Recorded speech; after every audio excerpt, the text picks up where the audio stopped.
Hello, my friends on YouTube. Today, because some people ask about this, we'll speak about, is it possible to reform Islam? Before we start this subject, I received a very, very good question from Carrie Latimore. I hope I'm pronouncing the last name correctly. She has actually a few questions, and I didn't answer uh, writing to her because I really felt this is very, very important question. Um, the question is, do the Sunnis and Shiite work together to destroy non-Muslim countries? The answer to this, they would like to. They would like to. However, it never happened. It started with the nephew of Muhammad. His name is Ali, who started the Shiite movement, and Muhammad's wife, the young bride, the 9 years old, uh, who was the daughter of his first disciple, Abu Bakr, and they had a bloody battle, and there was a tremendous division: who controls, who keeps the money. And this is going on until this very day between Sunni and Shiite in the Middle East. ISIS is primarily Sunni, and then you have Hezbollah and the other militia group. They hate each other as much as they hate the non-Muslim. Only in the present day, it happened probably a couple of times. I mean, it was not total unity, but as we see today, Qatar is a small country. However, it is a very, very wealthy country because of the gas and the oil they have. And because of this tremendous wealth, yet the fear of their neighbor Saudi Arabia to attack them and take over, as Saddam Hussein attacked Kuwait and took over. So United States is protecting Saudi Arabia. So if Saudi Arabia takes over Qatar, most likely America will not get involved. So to seek security, Qatar is teaming up with Iran, which is primarily Shiite country, to seek protection. But we go back to the time of Ahmadinejad, the former president of Iran, who said Israel should be eradicated from the map. This crazy guy, he may have not said it clearly, that he said he wanted to eradicate Israel from the map, but his ambition was way beyond that. His ambition was to Iran was working on the nuclear bomb since he became a president. So he will have that tremendous power to blow up any country nearby he wants. So he wanted nuclear power. He has a good army, I have to admit. Next to him, Turkey, which is mainly a Sunni country, has a good army. Egypt has a good army. So combine all these armies together, plus the oil from the Gulf region, plus the nuclear power. He had the idea to re-establish Islam as a caliphate once more.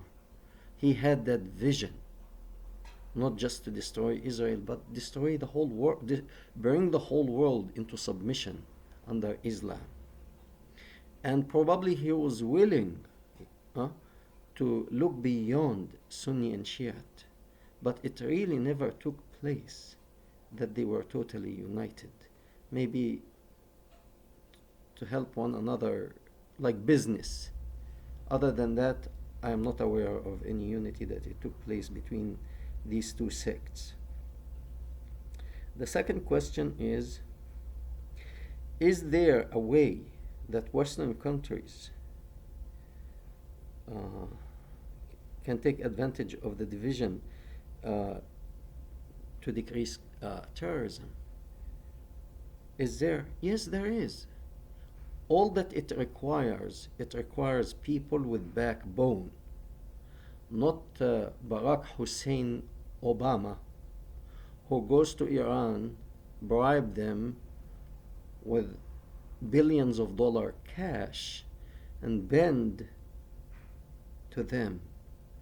No, you need leaders such as Donald Trump, a man with backbone, I must admit, Ronald Reagan, a man with backbone. These people understand one thing: force. And if you are to show that backbone, they back up. That's the only way to make them stop. The third part of the question: do you think the public protest after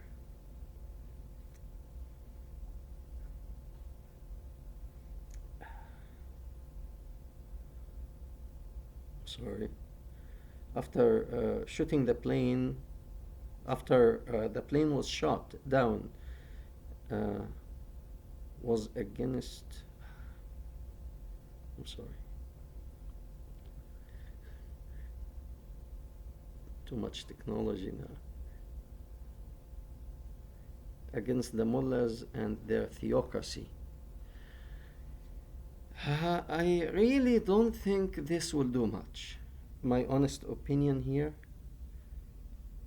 the demonstration in Albania, this is, I think it's forgotten by now. It's sad reality that people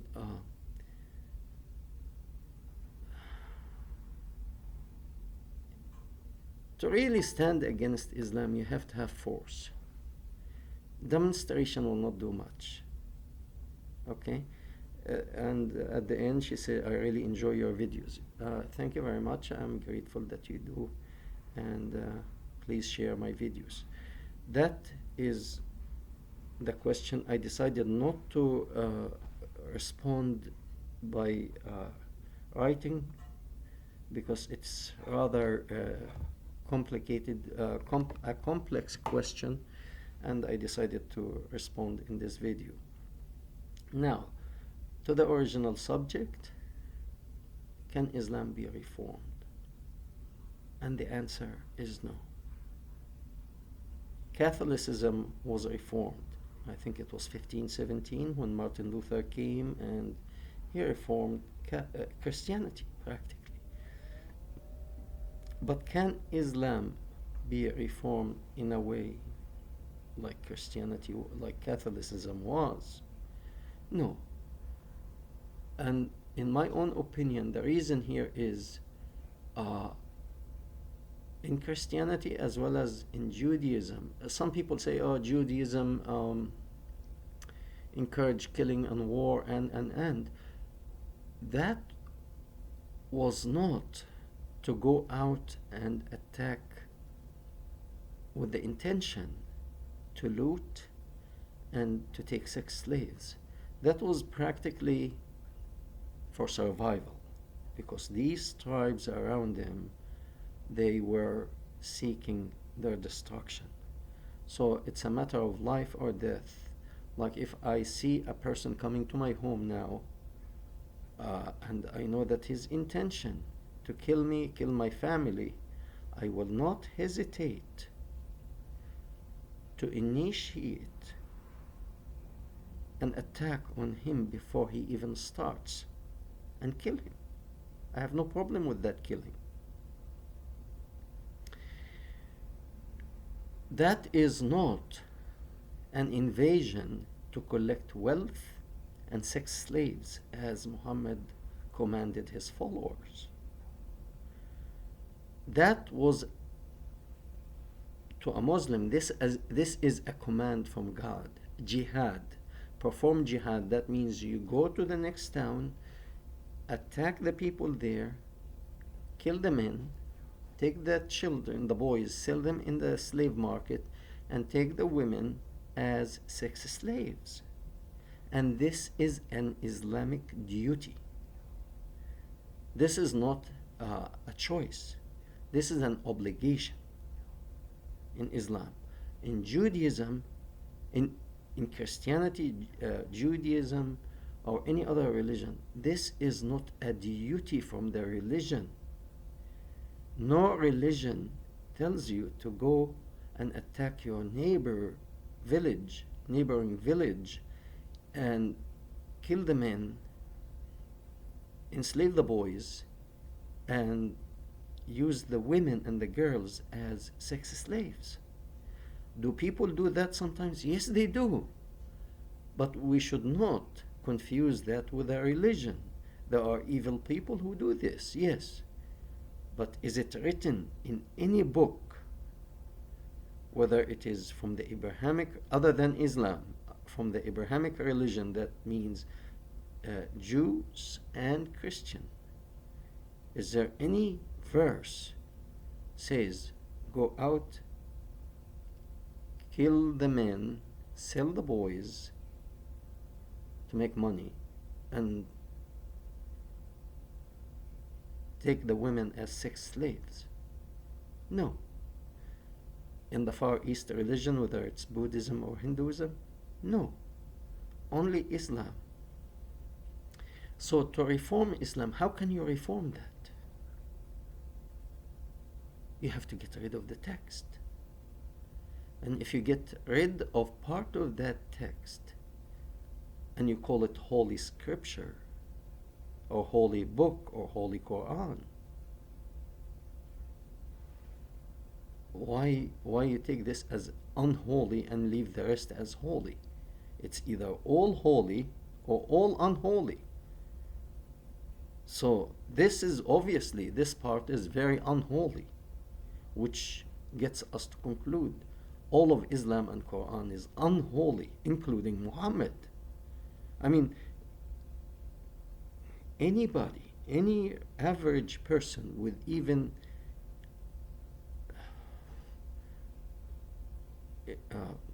how would I say, and not average, below average, a person with his IQ in the single digit, who listens to what Muhammad is saying, he or she has to conclude that this is very unholy. This is crazy. Okay? And yet, for 1400 years, people are programmed. I am saying programmed. They are, it is just, they repeat what they don't know. That Muhammad, the holy man, the closest to God, the blah blah blah. So in my opinion, those who are seeking to reform Islam, how can you fix a house that it is mainly the foundation is cracked, the floor is falling down, the ceiling collapsed, the pillar are falling and shaking, and infested with pest? How would you fix a house like that? You can't. The best thing, in my opinion, to fix this house is to burn it and use the ashes as fertilizer. This is what Islam is good for. Now, I'm bringing this subject up because I see few people that I used to respect who are now compromising their position so that they either make a couple of bucks, make some money, which some of them are. I have seen it myself with Dr. Said al-Qimani, who is previously was really a lion who was fighting Islam with a sincere heart. Now he is trying to make a couple of bucks selling his books, and he aligns himself with Islam and starting to call the Quran that he was calling that this book is practically, he was saying nonsense. Now he is calling it the Holy Quran. No, you stand on one side. Islam al-Bihiri, the man which I had a lot of respect for him, he went to prison for what he stood for, and accordingly, he became a hero. And when he came out of prison, instead of standing the same stand, to me, he appears to have given a frame, to work within that frame, and not to exceed the limit of that frame. And he seems to be doing just that. No. A free thinker, I'm sorry, you have to give your opinion freely, and it takes a sacrifice. I respect Ahmad Harqan because he is an atheist and he gambled with his life, and he still does. Whether he's an atheist or not, that's his business, but he stands on a clear line. A person like that you can trust. I trust him. I trust also ISIS, the ISIS soldiers, because they are also clear. They tell you we are Muslim terrorists. They are not hiding it. They are not twisting it. They are saying it plain and clear. The people that you should be afraid of, those they call moderate Muslims. The moderate Muslims are the most dangerous Muslims because they are in the middle. Deep in the heart, they want Islam, the Islamic caliphate to be re-established. But they don't want their hands to get dirty. They don't want their children, because these are mostly the wealthy and the people who have. So instead of getting my hand dirty, risking my son's life, putting him to fight with ISIS, no, I send the support and the money to ISIS so that they can do the job for me. And I stand clean and clear. And I am a moderate Muslim. No, this is the most dangerous. So, those people, be aware of them. There is no reformation of Islam. Thank you very much. We hope to hear from you.